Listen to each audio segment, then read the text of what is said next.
Sasis bis Hino bermesin belakang saat ini yang paling populer adalah Hino RK8, RN285, dan yang paling terbaru RM280.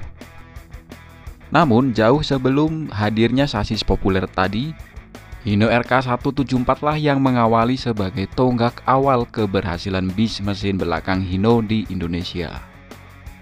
Hino RK174 ini adalah sasis mesin belakang pertama dari Hino. Beberapa orang menyebutnya sebagai RK kompor. Why? Kenapa kompor? Dan seperti apa spesifikasinya? Oke lah, mari kita ulas bersama di Ngulas Bis.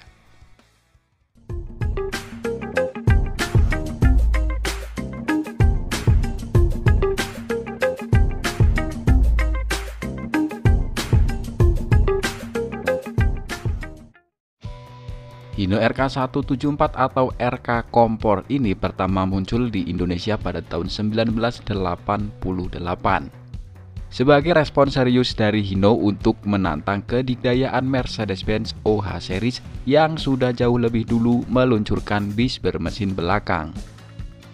Inilah pondasi awal Hino sebagai produsen sasis bis untuk bersaing di segmen pasar sasis bis bermesin belakang, yang mana dalam perjalanan karirnya hingga kini Hino mampu bertahan melawan kerasnya persaingan dari rekan senegaranya seperti Nissan Diesel RB dan Mitsubishi RM.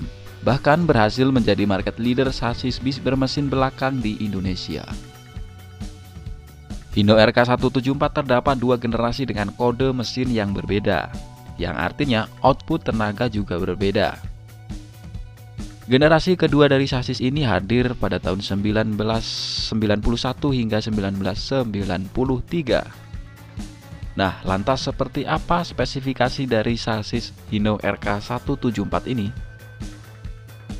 Hino RK174 generasi pertama ditenagai oleh mesin diesel H07C berkode D4, 6 silinder segaris yang masih beraliran naturally aspirated atau non-turbo, berkapasitas 6.782 cc. Output tenaga maksimal mesin ini adalah 175 PS. Tenaga dari mesin kemudian disalurkan ke roda via transmisi manual 6 percepatan.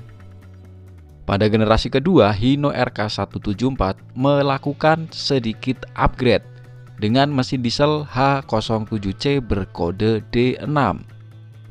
Tenaganya naik menjadi 180 PS. Sistem pengereman juga mengalami perubahan dengan tromol rem yang berukuran lebih besar dan lebih lebar, perubahan akselerasio dan peningkatan kecepatan tertinggi hingga 109 km per jam.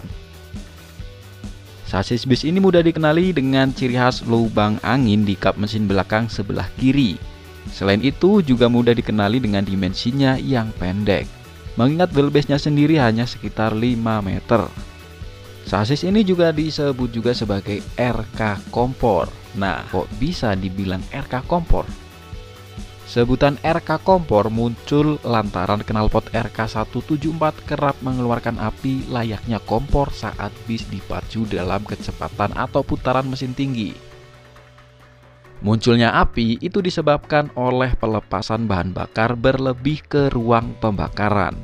Kondisi itu biasanya terjadi pada mesin yang sudah dioprek atau disetting oleh mekanik agar bisa melaju kencang dari kondisi standarnya.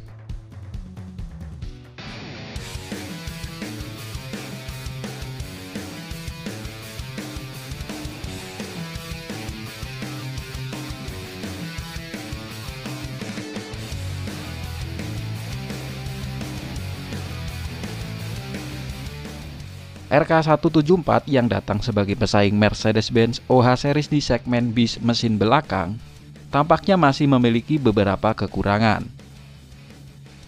Banyaknya keluhan pengguna tentang RK174 yang kalah tenaga, kenyamanan, dan BBM yang lebih boros dibanding kompetitornya yakni Mercy. Akhirnya Hino Indonesia memberikan upgrade kembali dan sedikit penyempurnaan dengan mengeluarkan Hino RK176 secara terbatas pada kurun waktu tahun 1992 hingga 1993. RK176 ini adalah hasil percobaan uji coba dari tim Departemen Servis Hino yang mencoba satu unit RK174LA diganti dengan mesin HO6C turbo bekas. Dari hasil uji coba ini, tim Hino Motor merespon positif dengan diluncurkannya RK176LA Turbo. Memang dengan adanya turbo, performa mesin jadi lebih bertenaga. Selain turbo, perbedaan lain di RK176 adalah pada wheelbase sasisnya yang lebih panjang, yakni 5.800 mm. Baik Hino RK174 dan RK176 menjadi alternatif bagi perusahaan otobis untuk memiliki armada rear engine dengan harga yang lebih terjangkau dibandingkan Mercedes-Benz. Tak heran pada era 90-an, sasis ini cukup populer dan digunakan oleh berbagai perusahaan otobis di Indonesia. Kini sasis ini keberadaannya sudah sangat langka. Ya memang karena usianya yang sudah tak lagi muda dan ditambah Hino yang semakin gencar mengeluarkan sasis bermesin belakang terbarunya dari masa ke masa. Nah, itulah tadi Hino RK Kompor atau sasis bis mesin belakang pertama dari sang pemimpin pasar sasis bis di Indonesia. Dan sampai di sini dulu episode Ngulas Bis kali ini. Makasih buat yang udah nonton. Wassalamualaikum warahmatullahi wabarakatuh.